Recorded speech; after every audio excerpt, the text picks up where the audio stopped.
There are certain things the British do almost automatically.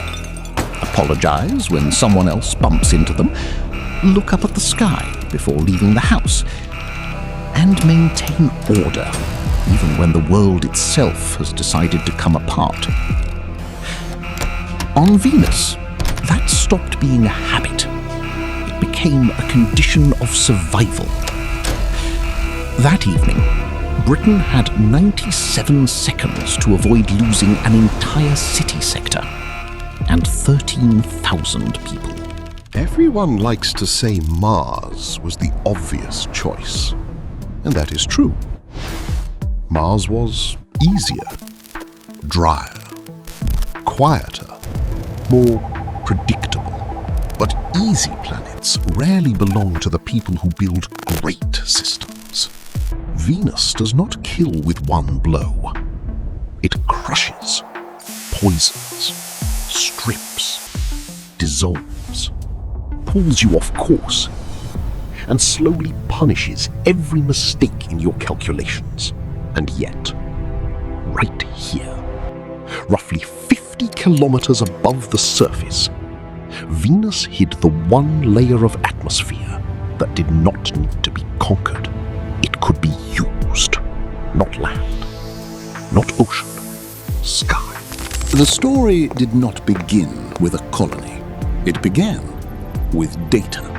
First came the atmospheric missions of the 2030s. They proved what engineers and dreamers had argued about for decades. Venus is uninhabitable on the surface. But not all of Venus is surface. Then came a new class of materials. Envelopes that no longer feared acid dust. Solar panels that could survive inside the clouds for months, then years.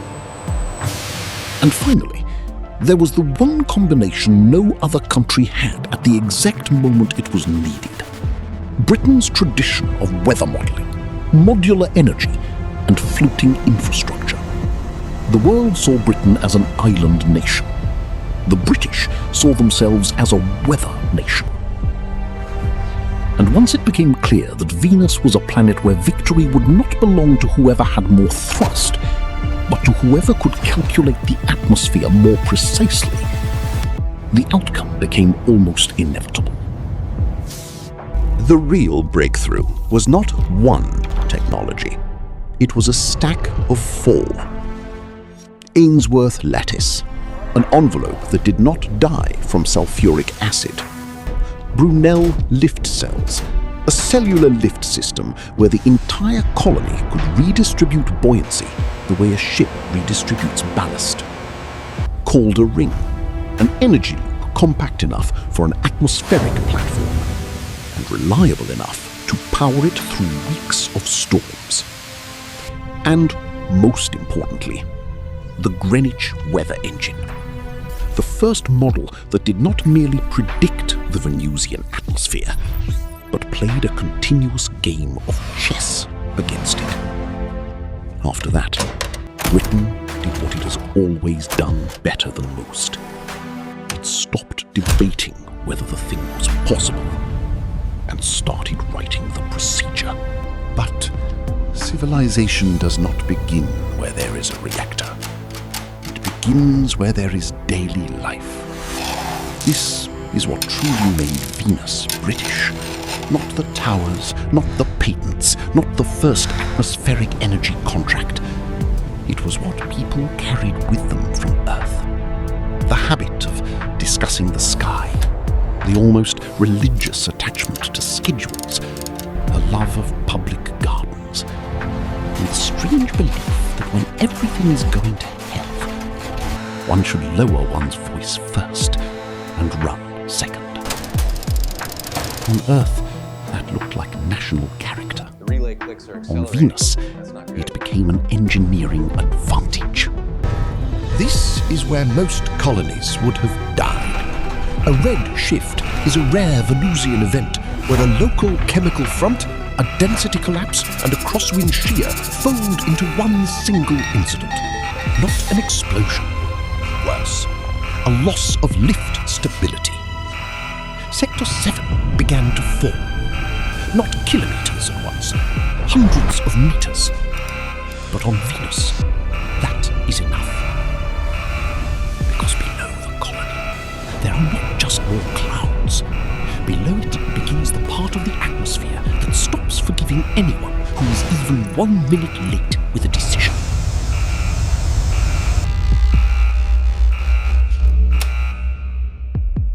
Britain did not save Venus with a heroic gesture.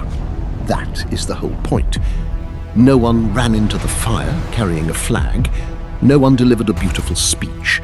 No one defeated the elements with one dramatic push of a button. They did something far more terrifying and far more important. They trusted the system they had spent 20 years building. The Greenwich engine saw the shift 11 minutes early. The Wren spire redistributed charge across the cloud layer. The Calder ring released emergency reserve. The Brunel cells pulled lift from neighbouring quarters and transferred it into the falling sector.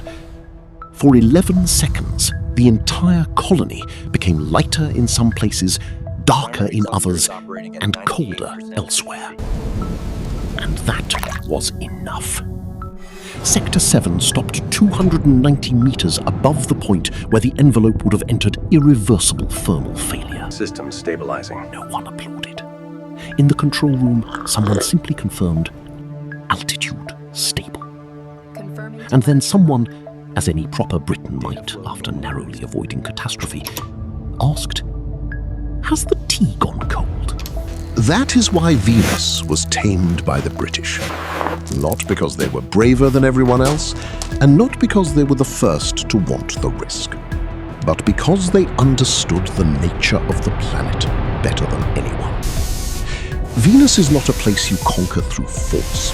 It is a place where you survive by learning to live inside the weather, by turning forecast into law, law into infrastructure, infrastructure into routine, and routine into culture. On Earth, Britain built an empire on the sea. On Venus, it built one in the sky. And perhaps here, above the most hostile world in the inner solar system, the British finally found the environment that had always been closest to